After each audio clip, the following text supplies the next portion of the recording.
Guys म चाहिँ एनिस देउला हो। आज हामी पेन ट्याटू मेसिन कसरी सेटअप गर्छ त्यसको बारेमा सिक्न जाँदैछौँ हैन। यो चाहिँ मेरो पेन ट्याटू मेसिन हो, हेर्न सक्नुहुन्छ। अब ढिलो नगर्दै कसरी सेटअप गर्ने त्यसतिर लागौँ। यसलाई चाहिँ साइडमा राख्नु है त। यो चाहिँ ट्याटू सप्लाई पावर सप्लाई हो, ट्याटू सप्लाई गर्ने त्यो करेन्ट सप्लाई गर्ने भोल्टेज बक्स। अनि यो चाहिँ हाम्रो निडल हो, कार्ट्रिज निडल। यसमा चाहिँ कार्ट्रिज लाग्छ हैन, त्यो कोइल मेसिन जस्तै निडल निकाल्नु पनि त्यस्तो गर्नु पर्दैन। यसमा चाहिँ टिप पनि सँगै आउँछ अनि निडल पनि सँगै आउँछ। अनि त्यसपछि हुँदाखेरि पुरै टालेको हुँदाखेरि चाहिँ हामीले यहाँ ओभन भनेर लेखेको छ, हामी यहाँबाट खोल्नु पर्ने हुन्छ हैन। हामीले यहाँबाट खोलेर यस्तो थिचेर निकाल्ने हो। हामीले डाइरेक्टली यो पुरै च्याटेर निकालिदियो भने चाहिँ पछि हामीले ट्याटू सकिसकेपछि चाहिँ हामीले फेरि यस्तो राख्नु मिल्छ हैन। अब हामीले ढिलोमा फाल्दाखेरि अरूहरूलाई पनि खोल्दैन यस्तो राख्यो भने हामीले यस्तो राख्नु पर्ने हुन्छ। अहिले चाहिँ म निकाल्छु हैन, निकालेर साइडमा राख्नु। यो चाहिँ फुट पेडल हो। यो चाहिँ हामीले यहाँबाट थिच्यो भने चाहिँ अन हुन्छ हैन ट्याटू मेसिन, छोड्यो भने चाहिँ अफ हुन्छ क्या। यो चाहिँ हाम्रो खुट्टामा राख्नेवाला हो। अनि यो चाहिँ हाम्रो ट्याटू मेसिनमा नै जोइन गर्नेवाला भयो हैन। कोहीले आरसी केबल भन्छ कि डिसी केबल भन्छ। अनि यो चाहिँ हाम्रो भोल्टेज बक्समै जोइन गर्नुपर्छ, त्यो फुट पेडल र यो दुईटा। अब यो पनि साइडमा राखिदिउँ। यो चाहिँ हाम्रो ट्रेसिङ पेपर हो। यहाँ हामीले फोटोकपी A4 साइज पेपर राखेर छाप्ने हो। त्यसपछि हाम्रो स्किनमा त्यो ट्रान्सफर गर्ने हो हैन। यो भइहाल्यो। यो चाहिँ ठुलो इङ्कप हो, मङ्का चाहिँ सानोवाला छैन, म ठुलो नै युज गर्छु हैन। अब ठुल्ठुलो गरिरहेको छु हैन आजकल, अनि त्यही भएर मैले ठुलो ल्याएको छु। सो गाइज अब म तपाईँहरूलाई यो सबै सेटअप गरेर देखाउँछु हैन। मैले तपाईँहरूलाई के हुन्छ सबै बुझाइसकेँ।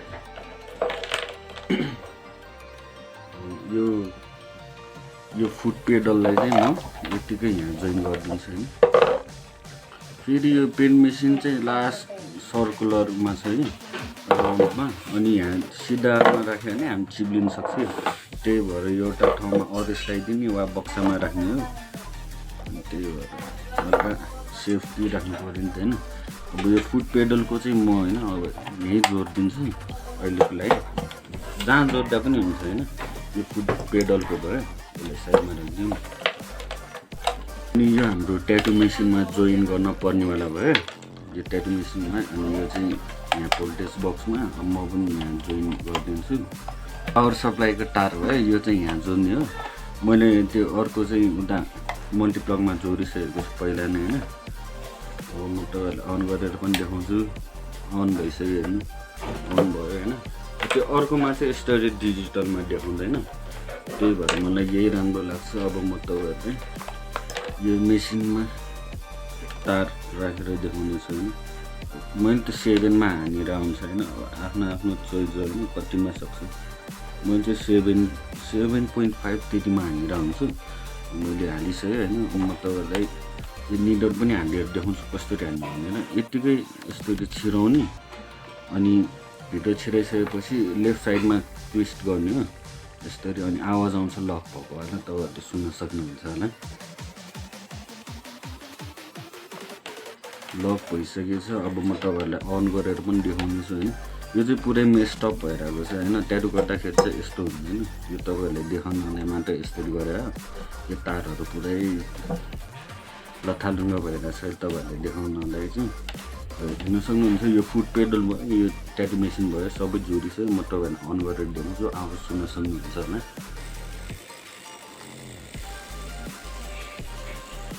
अन भइरहेछ, निडल निस्किरहेको पनि देखिराख्नु भयो होला तपाईँहरूले। यो निडल चाहिँ धेरै बाहिर छ भने हामीले भिडियो छिराउनु धेरै आइरहेछ भने चाहिँ कम गर्नलाई चाहिँ हामीले यो घुमाउनु पर्ने हुन्छ हैन। यो घुमाएर जति घुमायो त्यति निडल कम आउँछ हैन। जति टाइट गरेर राख्यो, यो पुरै टालेर राख्यो, पुरै सिधा गरेर राख्यो, अनि त चाहिँ धेरै आउँछ निडल। यहाँबाट देख्न सक्नुहुन्छ होला। सो गाइज यति नै हो आजको भिडियोमा। ट्याटू मेसिन कसरी सेटअप गर्ने त्यसको बारेमा बुझ्नु भयो होला राम्रोसँग। अर्को पालि चाहिँ हामी मेरो एउटा इन्कम्प्लिट वर्कहरू पनि छ, हामी त्यो पनि कम्प्लिट गरेको तपाईँहरूलाई हेर्न मन छ भने कमेन्ट गरिदिनु होला। धन्यवाद।